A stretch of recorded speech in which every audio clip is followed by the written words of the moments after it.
It's Wisconsin Today. I'm Rob Farrett. And I'm Kate Archer-Kent. President Trump is threatening tariffs of at least 20% on more than 24 countries if they don't reach trade agreements by August 1st.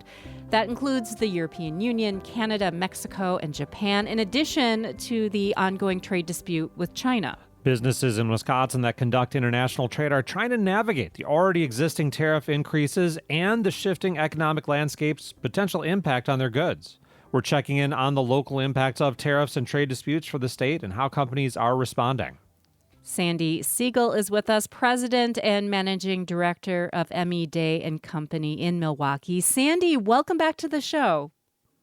Thanks for having me back, Kate. It's been a little over 2 months or so since we talked about tariffs and the trade uncertainty out there. You're a longtime customs broker. What has changed for your clients since we last spoke? What's different now? Well, I guess I'll start with what's not different is it's still, as you say, uncertain and a bit chaotic.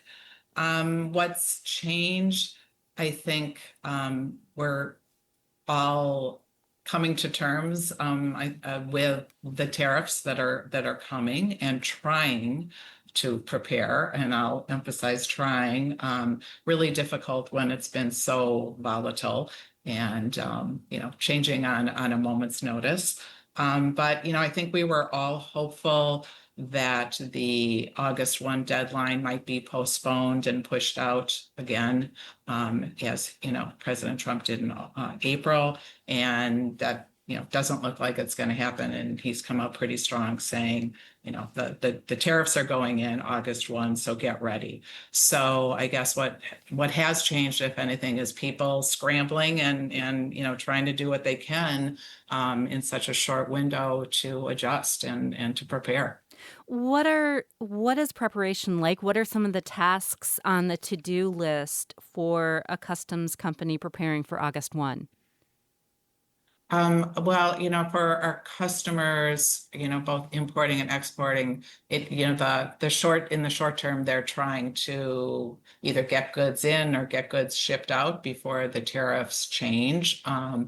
But again, some of the announcements come with such little lead time. It's difficult to even do that. So a lot of importers who are affected, obviously, by all these tariffs coming in, were already looking at where they might move their manufacturing, their supply chains, their sourcing, and so forth. And those things don't come quickly or easily.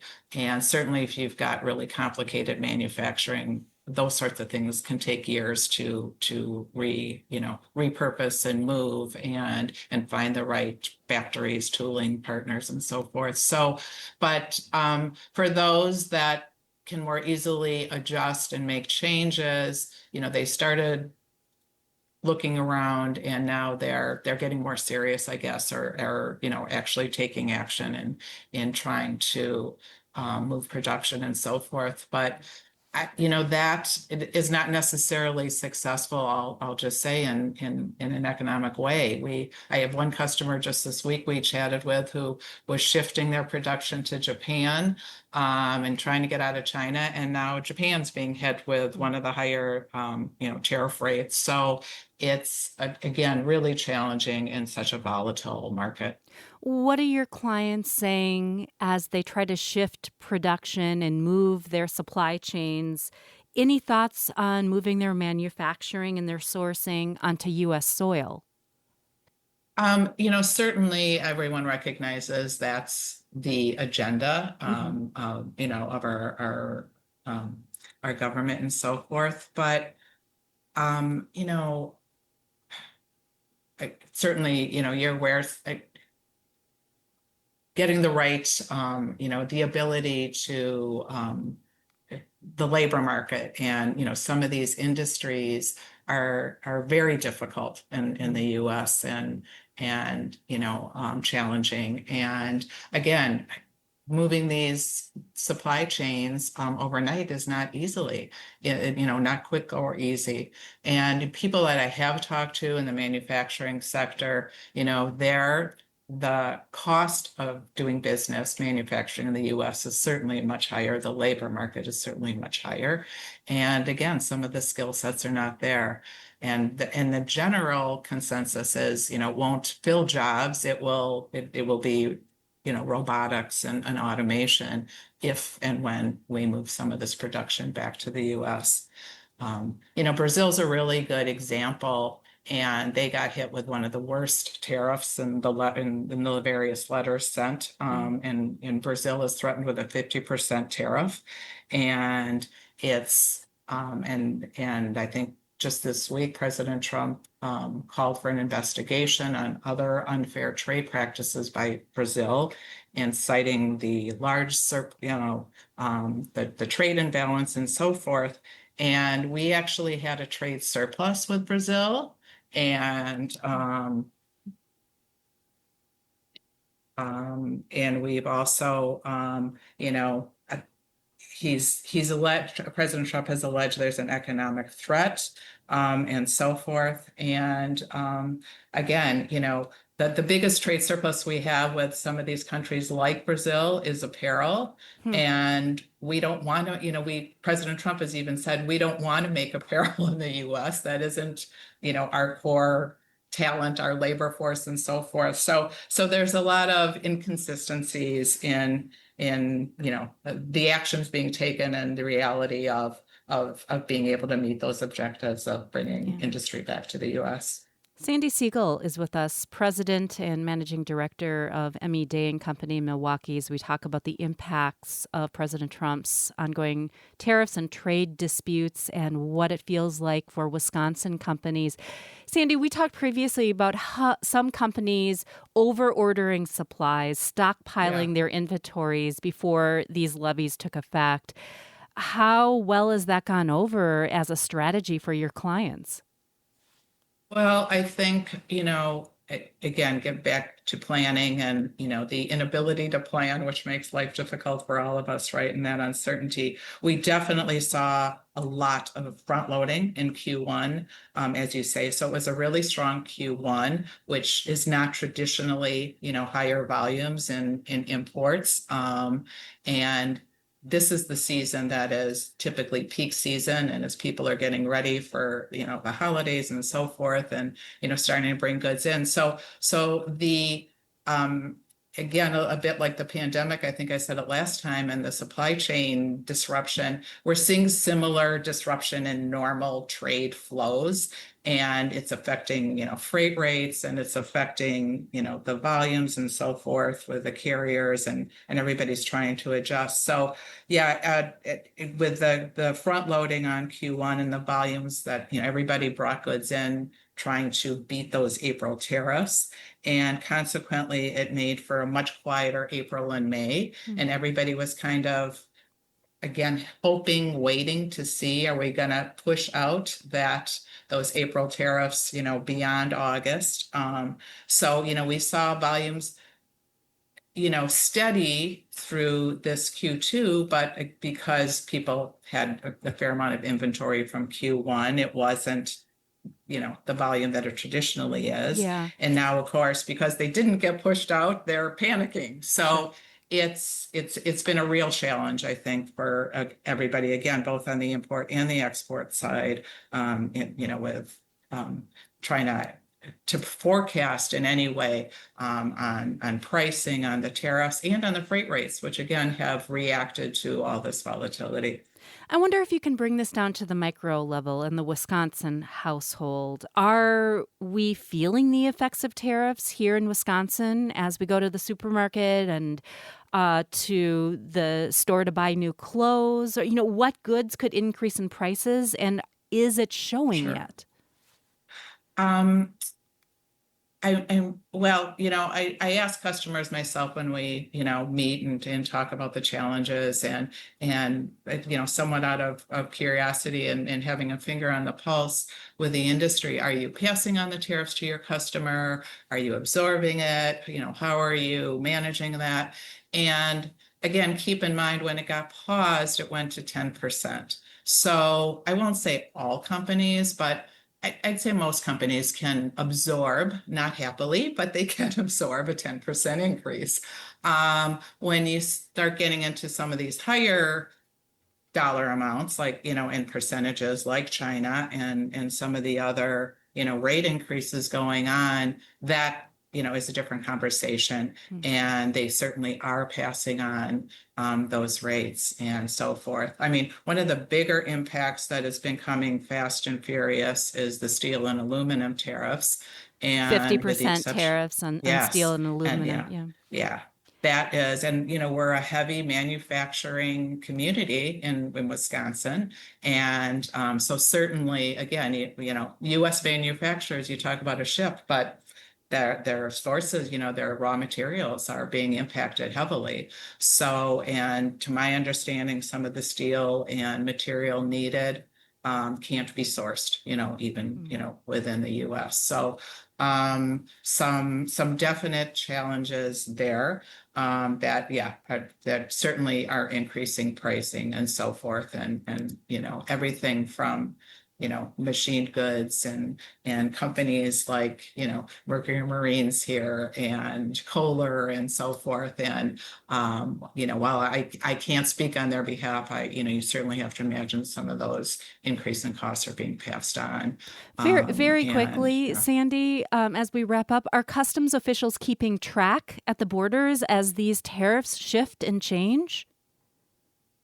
All of the customs officials are tasked with ensuring proper duties are assessed and so forth. And they have ramped up their keeping an eye, making sure importers aren't doing, duty evasion and avoiding it. But at the same time, their programming is challenged to reconcile it all. So it's really prudent for importers to be informed on what the proper duties are and look for some of the legal loopholes in, avoiding some of these tariffs and how to keep them to a minimum. Sandy, And, thank you so much for the update. Appreciate it.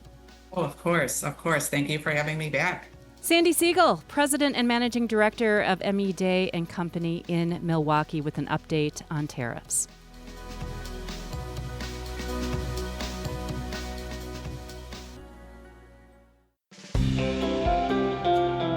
Coming up, the new state budget includes hundreds of millions of dollars in increased funding for infrastructure. Hear from Wisconsin's transportation secretary. This is the fourth budget in a row to increase transportation revenue, and it's really going to allow us to strengthen some programs, and we're going to have some enhanced funding opportunities for local communities. That's next here on WPR News.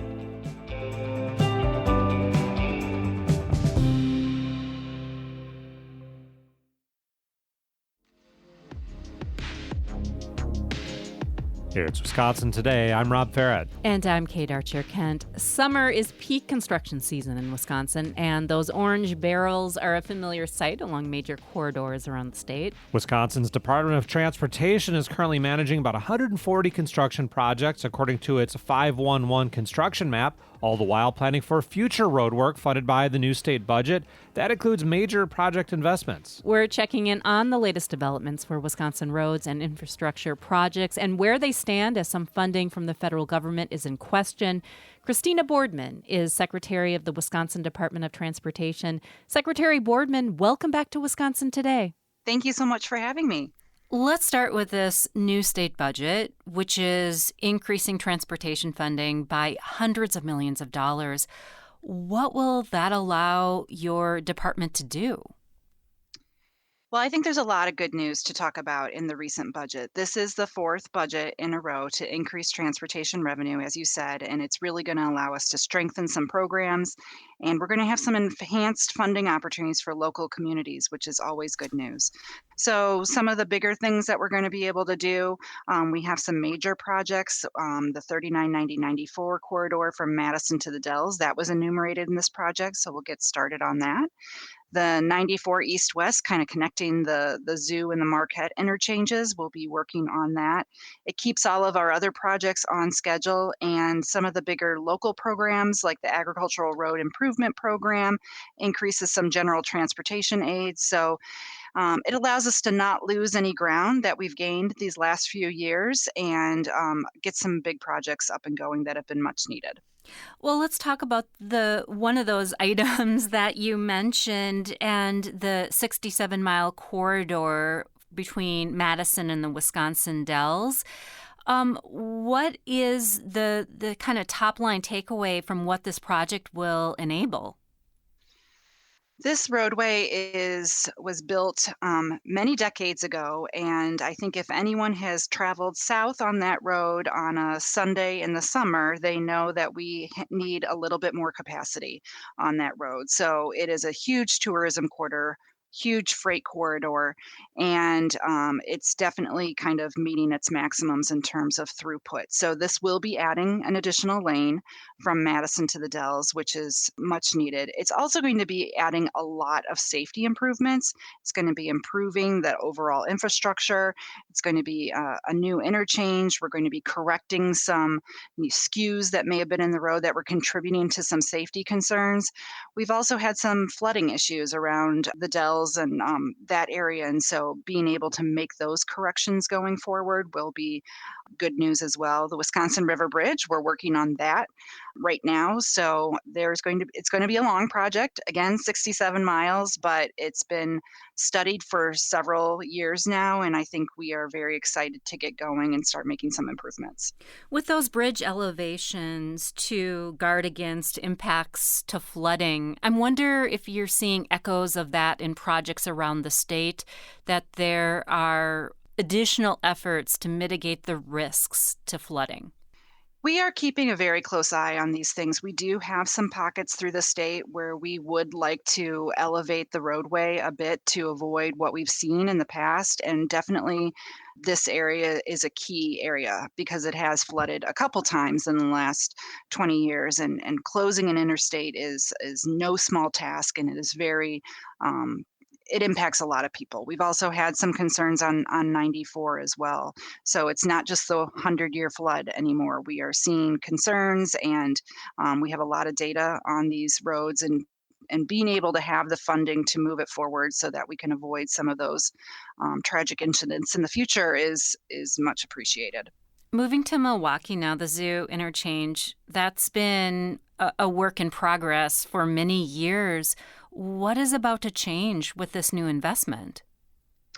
So we have it's the 94 east-west, again, kind of that part that is not complete in between the zoo and the Marquette, right near the stadium there for the Brewers.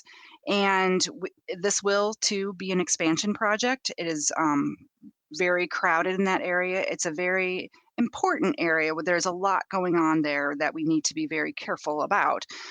There is a cemetery on both sides of the road, and so we are taking a lot of care not to impact any of that, but to add that additional lane so that this very busy corridor can have some additional throughput, again, for freight, for tourism, and for many of our commuters that are working through there on a regular basis.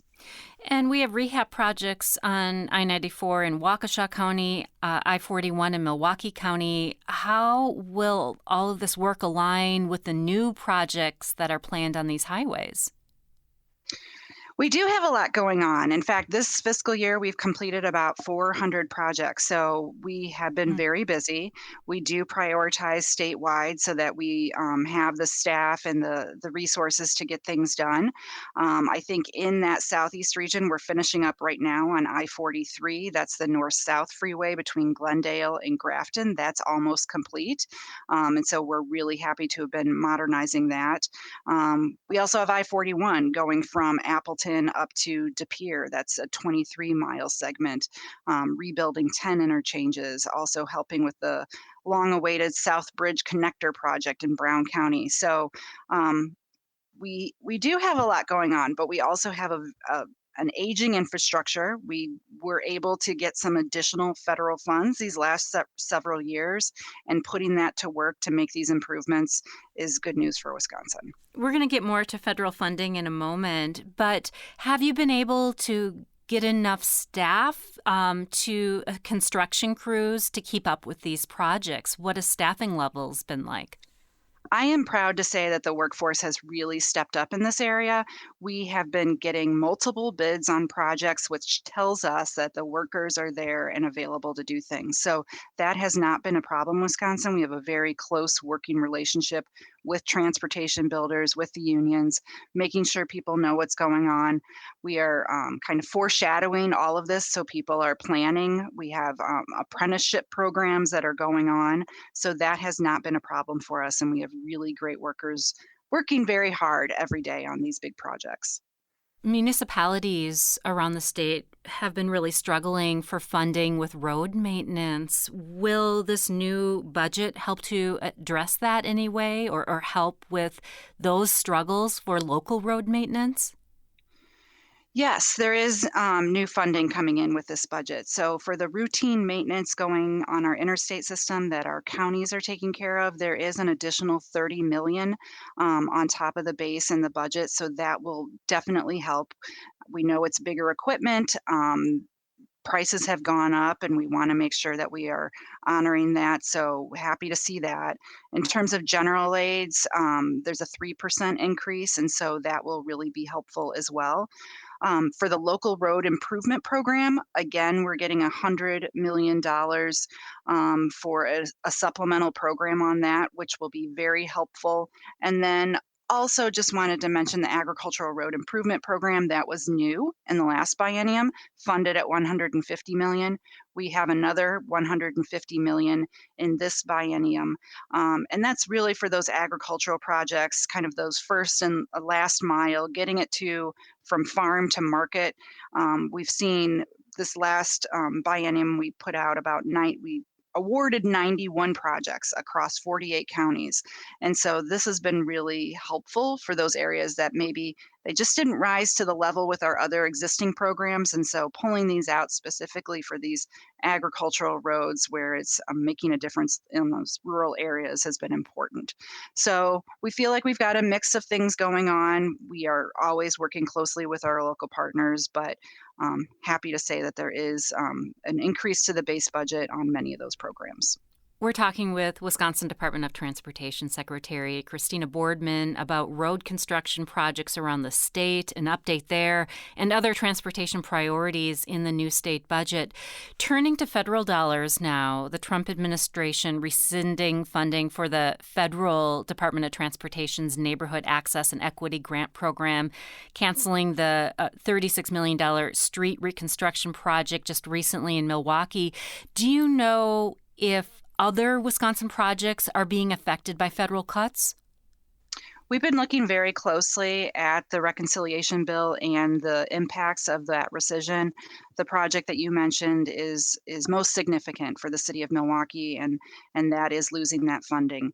There was a City of Madison project, and then we had a couple projects on programs that were impacted. Those funds were obligated, so basically spoken for prior to the change in administration, the change in those rules. So those are kind of locked and available for our use. So it's really the city of Milwaukee that is the primary impact here in Wisconsin. Wisconsin has received billions of dollars from the infrastructure law, from the Inflation Reduction Act. Are these funds still coming through? What do you see? We have our regular formula funds that is all continuing forward. Bills are getting paid. That is all good news. We have had some discretionary programs where there has been some language changes that we're keeping close tabs on. In terms of one that was recently impacted was the electric vehicle, the charging stations that we were putting out statewide. We identified an alternative fuel corridor, and we had an RFP out there to open up additional fast charging stations in Wisconsin. There was a pause on that program, but we had a recent court ruling, and we are now able to open up the use of more of those funds. So we had 15 projects that we had awarded through an RFP. Those funds were not yet obligated. We are moving those forward, and we may reopen another RFP to kind of fill any gaps that we have on that fuel corridor. So that is a discretionary program that definitely was impacted, but we have seen some movement in the last few weeks. Yeah, so recently that the federal judge ordered the Trump administration to resume distribution of funds to build these EV chargers. Wisconsin is in the mix of these states that is now eligible after there was the litigation from the Attorney General. And so can you give us an update on how EV charging is doing in Wisconsin? The numbers that you're seeing and how the build out is going? Sure. So in May of 2024, we announced about 53 projects, and those were awarded with these program funds. We were expecting 78 million in these electric vehicle funds over a 5-year period. Since that point, we have signed agreements with 38 of those projects, and those were all obligated and moving forward. We have 4 that are currently operational, and we have another 5 that are under construction, and then the remainder are in various stages. So we do have sort of a staggered rollout of this, but we are really pleased that we're going to be able to move forward on all of those 53 projects now with this change from the court ruling. So that will make a big difference. And again, this is really looking at the state, where are vehicles going, where are these most needed, targeting those rural areas so that people can feel confident no matter what type of vehicle they choose that they will be able to refuel. Turning back to Wisconsin here and paying for these projects, we will see an increase in vehicle title fees and an increase in new or renewed driver's license fees. Can you talk about those fees going up and what revenue that will raise for the transportation fund? Sure.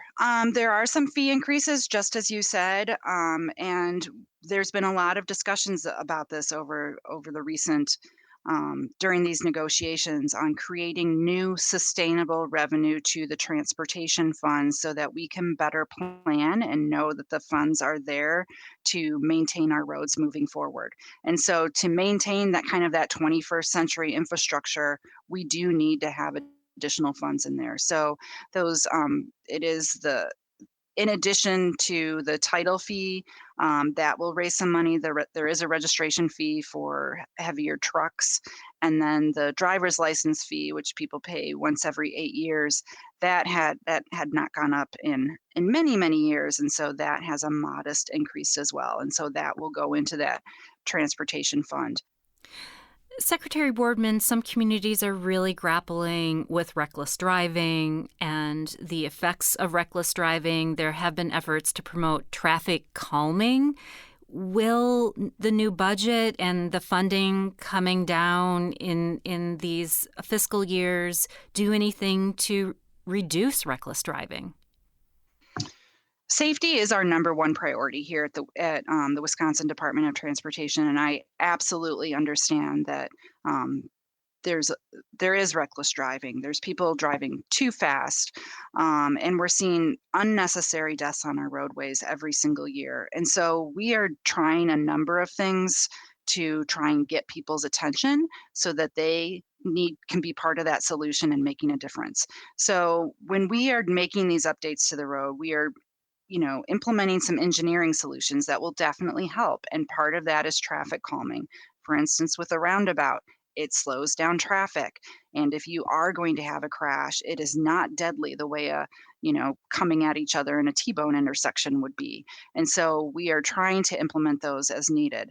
And we're trying to show the public kind of that return on investment. When we put the funds into these solutions, we can see a difference. But we all are partners on this. People need to pay attention. They need to do their part. They need to buckle up. They need to put the phone down. They need to drive with caution, especially in work zones. So we really need to respect this shared environment and make some changes in how some people are driving. We've seen some extreme heat in recent weeks, which led to roads buckling all over the state. How well equipped is the Department of Transportation to respond to these types of disruptions when they come up? These are emergency issues. It is not uncommon in the Midwest that has wild temperature variations. So we are regularly speaking with our partners in surrounding states. During the June heat wave, we had about 75 instances of pavement buckling. And that basically when it's cooler and then it heats up quickly, we have slabs of pavement. They kind of push up against each other and cause these buckles. It's really we get people out there right away so that we're marking it. We have county highway crews, local public works crews, local law enforcement all working together to make those improvements. But something that we're doing is we're mapping where those buckles are happening, and then doing some of the research behind that. Are there any commonalities that we're seeing? Some of it is just temperature, which we don't control. But if there's been any differences in the type of materials being used, we want to know that so that we can self-correct moving forward. In recent years, Governor Evers has pitched in filling potholes around the state, Yep. pothole filling. Yes. How much of an issue are potholes today in Wisconsin? Well, potholes are on these local streets, and especially for people living on those streets, it's a big deal. It can do damage to the car. I have been out with Governor Evers on some of these pothole trips, and people are stopping. They're taking notice. We were on one street, I believe it was in La Crosse, and a woman came out her front door. She's like, "I've been making calls. I didn't really think the governor was going to show up and do it, but." She's like, I sure am glad that you are here. Ultimately, the locals need the funding so that they can be more proactive so that we don't have this. But it makes a difference. We want to make sure that people know that we care and we realize the impact it has on their commutes and the quality of their cars. So we want to make sure that we're stepping in as needed. Secretary Boardman, thank you for your time. Thanks for joining us. All right. Thank you. Have a great day. Christina Boardman is Secretary of the Wisconsin Department of Transportation, with us to share the latest on transportation and road construction projects around the state. Is there a road project near you or a recently completed construction? What impact is it having on your community? Reach out to us about road work and share your story. Email wisconsintoday@wpr.org. That's wisconsintoday@wpr.org.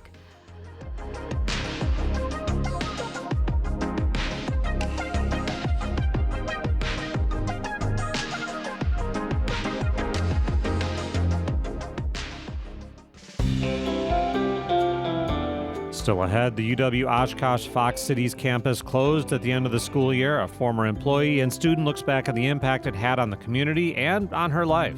I went there because I didn't know what I was doing. I didn't know how to college. So I would have never made it anywhere else if I didn't have that 2-year experience. That's next on WPR News.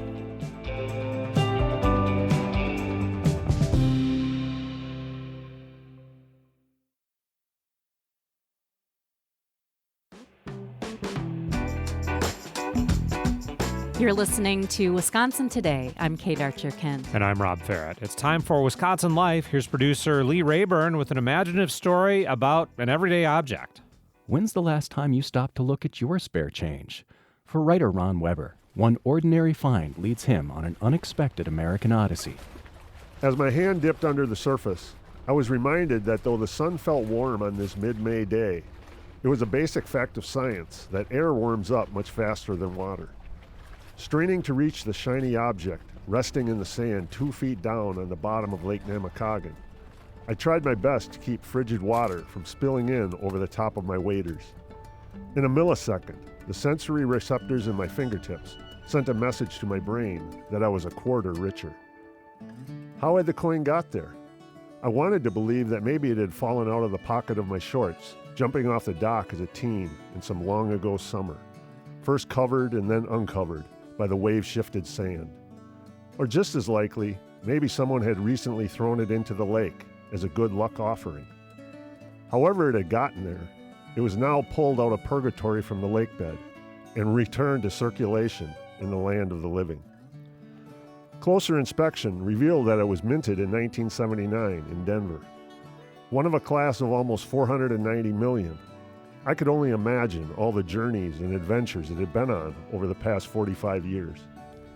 It may have accompanied an executive on a business trip to Europe, the Far East, or Australia. Maybe it was present in New Orleans on an evening in January 1997 when the Packers returned the Lombardi Trophy to its rightful place in Titletown. Or perhaps it resided in Kevin Costner's pocket as he stopped for a coffee on his way to the set of Dances with Wolves. It may have even been in New York City one day in September 2001, when our world was changed forever. But more likely than not, it had only been on a dizzying carousel of more mundane interactions within the wheels of commerce. Still, it was luckier than some of its classmates, which no doubt wound up entombed in the cushions of a couch, underneath a rarely moved washing machine, or dropped in the park and buried under the soil, destined to be rust to dust, unless some wanderer with a metal detector could grant it reprieve. With an average lifespan of 30 years, there are many ways coins can go out of circulation. Now that I had plucked it from the lake, I was the keeper of the coin, and it was a daunting responsibility. I wanted to make its next adventure something special. Maybe I could take it with on a planned vacation out west, closer to its birthplace. A stop at the iconic Delta Diner near Drummond gave me the idea of memorializing it in one of those machines that flattens coins into keepsakes. No, I realized there was really only one thing I had left to do. The quarter was in my pocket on a trip back to Kenosha around the holidays. As I had planned, we stopped at Quick Trip in Toma, though we really didn't need gas. I topped off the tank and we went in to get some drinks and a snack. Having paid for the gas at the pump, the total for our food items was $11.57. I handed the cashier $11 and fished 57 cents from my pocket, including old 1979. She unceremoniously threw it into the cash drawer. My eyes were on the coin as the drawer shut. I half smiled as I looked up at the cashier. Turning to leave, I glanced at the three people in line behind me. Maybe one of them would be the next to care for the coin. Walking back to our car, I studied the license plates parked outside. Minnesota was well represented, as was Wisconsin, and a couple from Illinois. One from Nebraska and another from Pennsylvania gave me hope for a more dramatic change of scenery for the coin. I had chose to spend it here at the confluence of two major interstate highways for that very reason. It was my hope that in its golden years, it would continue to do just what it was minted to do. What adventures awaited, whether it be in the east, west, north, or south, I could only imagine. Ron Weber is a writer who lives in Weyerhaeuser. Wisconsin Life is a co-production of Wisconsin Public Radio and PBS Wisconsin in partnership with Wisconsin Humanities. Additional support comes from Lowell and Mary Peterson of Appleton. I'm Lee Rayburn.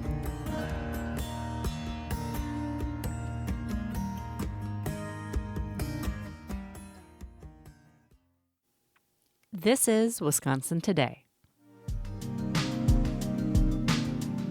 Students, faculty, and alumni of UW Oshkosh Fox Cities are saying goodbye to their campus, which officially closed last month. Formerly called UW Fox Valley, the two-year campus has been a community hub in Menasha since 1959. It was home to the Weiss Earth Science Museum, which received national awards for its collection and programs that highlighted the geology of Wisconsin, and the Barlow Planetarium, which is currently closed but set to reopen soon with funding from Winnebago County. For many students throughout the years, UW Fox was an affordable way to get their college education and their career started. Now, local educators worry that students in the region will miss out on educational opportunities without an affordable and accessible campus in their community. Lynette Kopetsky is a librarian at UW Oshkosh. Previously, she worked in K-12 public and academic libraries, including at UW Oshkosh Fox Cities before it closed last month. Lynette, welcome to Wisconsin Today. Thank you. Well, your story, I understand, with the Fox Cities campus, previously called UW Fox Valley, started as a student. Can you talk about what led you to start your college career at Fox? Well, I always knew I wanted to go to college, but my parents weren't supportive. I didn't have any money. So Fox was a viable alternative. So I started at UW Fox Valley in September of 1991, and I took 15 credits, and my original bill was $720 for my tuition bill.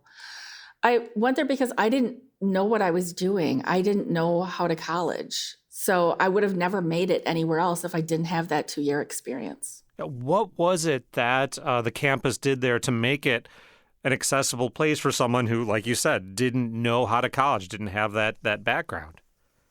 It was close to home, so I didn't have to worry about living in a dorm or finding a place to live. I already had a place to live. Class sizes were small, and the instructors were phenomenal. I can tell you, I went on to Madison and got my bachelor's degree there. I couldn't have done that without UW Fox Valley First. And our instructors at UW Fox Valley were top notch. They still were when we closed. It wasn't like you're getting some bargain basement experience just because you aren't paying the high prices. And I really appreciated I could go and find my instructor if I needed help. I could go and get tutoring help if I needed that. And I don't know if I would have started at Madison, I don't think I would have succeeded because I wouldn't know where to go. You were a student there. You ended up working there as a librarian. Did you hear similar stories from your classmates when you were a student and then the students who were there when you were employed there? Constantly. The reason that students go there is because they can have the smaller experience, the smaller class sizes, the individualized attention. They don't necessarily know where else to go, but they know they want to go to college. So having that local link so close to home with such a high quality experience, it made the world. It made the world a difference. Now you've worked in all kinds of libraries, K through 12 schools, I understand, public libraries. You say academic libraries are your favorite kind. Why is that? It's hard to explain. Like public libraries, there's a lot of extraneous stuff with the public and a lot of, they carried that tax forms. So you always had to worry about tax forms and you had to worry about limits on computers and K through 12 is its own animal. And I loved the kids that I worked with. I worked in high schools. So it was pretty similar to what I did in academic libraries. Academic libraries just seemed to be, especially on the 2-year level, I appreciated what I did and I knew I was fully appreciated. Like you didn't have to wade through all the excess stuff. They came to the library because they wanted to be there, not because they needed something else. They needed a place to be, a place to land, a question taken care of. And I was always there for them. And did you see yourself as kind of providing the service that you got when you're a student, right? Helping that student who might not know how to navigate an academic library to be successful? Absolutely. For us in the library, first of all, we wanted to always make it a safe space. And until the end, and even now here at UW Oshkosh, it's a safe space. Like that's what we pride ourselves in. We want everybody to feel welcome and inclusive. And the other thing that we always told our students on tours was, I don't care what your question is. I don't care if you have an advising question. I don't care if you need to know where the nearest bathroom is. We're the place that will find the answer for you if we don't know it, or we will point you in the right direction. We are talking about the recent closure of the UW Oshkosh Fox Cities campus. Lynette Kopetsky is with us. Lynette got her associate's degree at Fox, later worked as a librarian there for 6 years. Lynette, take us back to the moment when you found out the Fox campus would be closing. This came after some time of reorganization and uncertainty. How did that hit you? It wasn't completely unexpected. After Fond du Lac closed, we knew that it was a possibility. And after UW Waukesha closed, after Milwaukee closed UW Waukesha, it was a certainty. Fox was always just one step behind Waukesha in terms of demographics. And if Waukesha couldn't make it, we knew we couldn't. So the hardest part about that day was finding out about it on the news. Our provost and chancellor raced up here to tell us, but we had a county executive who wanted to call WBAY and let them know ahead of time that the campus was closing. So we found out through breaking news that we were closing. And our chancellor and provost were very sorry about that. That wasn't the way that they wanted us to find out, and that wasn't their fault. It was shock, even though we expected it. And then we went through the stages of grief. It was like losing someone that you loved. The best part about it, if you can say there was a best part, was the timing, because it happened during the summer and we had time to get through those initial stages of grief. So when our students came back for classes, who they themselves were just starting that grieving process. We were there for them. We made sure that they could get through that in a safe space and made sure that their last year at Fox was still a good one. And you've just been through this last year knowing that this was going to be it, right? This was going to wrap up the history of this campus. What was it like working in that environment? For the most part, we just set it aside because we had to take care of our students. The hardest part would be when in the library we would have book sales, and we didn't know that we had jobs on the Oshkosh campus until the end of March, beginning of April. So it was really hard to have the general public, which are grieving in ways themselves, especially former students, come through and ask, well, what are they doing with the building? What are they doing with the building? And it really got to the point where you felt like saying, I don't care about the building. What about the people? Like, the building is just a building. So that was particularly hard. It was endearing to hear people's stories about when they started at Fox in the 60s and 70s, and this was their place, and they remembered this certain thing or that certain thing. And working with our students to make sure that they had a plan on where they wanted to go next, and they were in a good place. The declining enrollment over the years, that's been pointed to as a reason for the closure of this and other two-year campuses. I've seen an argument that, well, the declining enrollment happened in part because of decisions made over the years, resources or lack of same, everywhere from the legislature on down to more local decisions. Do you think there could have been a way to keep this campus open as a thriving campus? I don't know.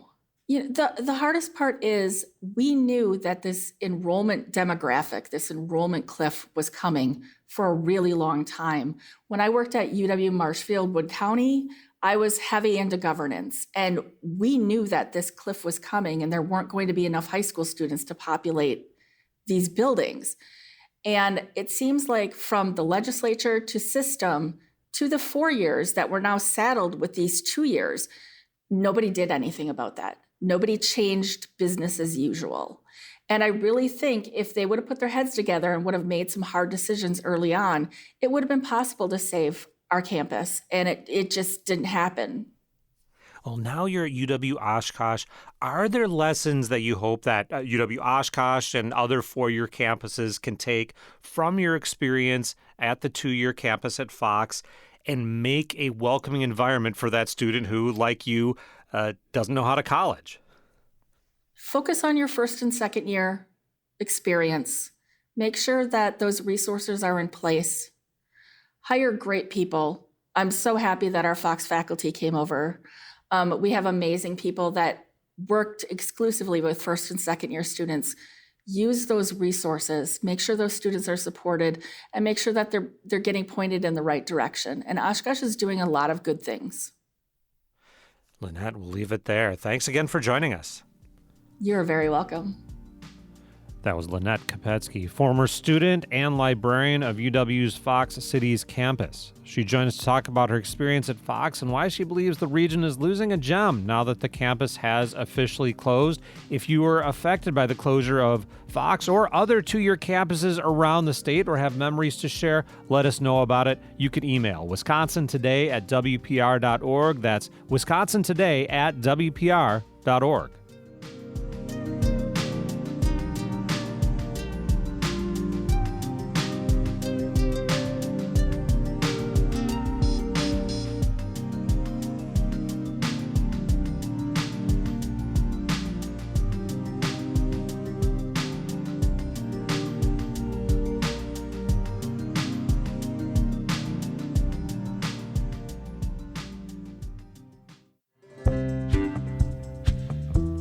Tomorrow after the show, I'll lace up my hiking boots and walk a trail in Dane County with the author of a new guidebook on urban trails.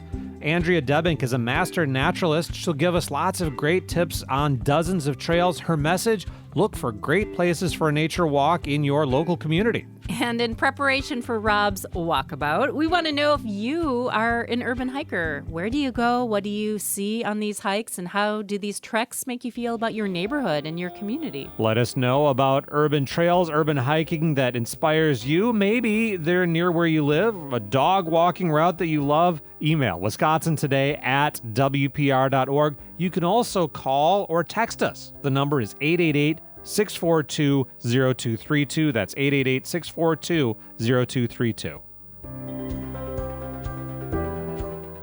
Wisconsin Today producers include Lauren Cox and Rochelle Wilson. Our technical directors are Sarah Hopeful and Tyler Ditter. Learn more about us at wpr.org/Wisconsin Today. I'm Kate Archer-Kent. And I'm Rob Farrett. You're listening to WPR News.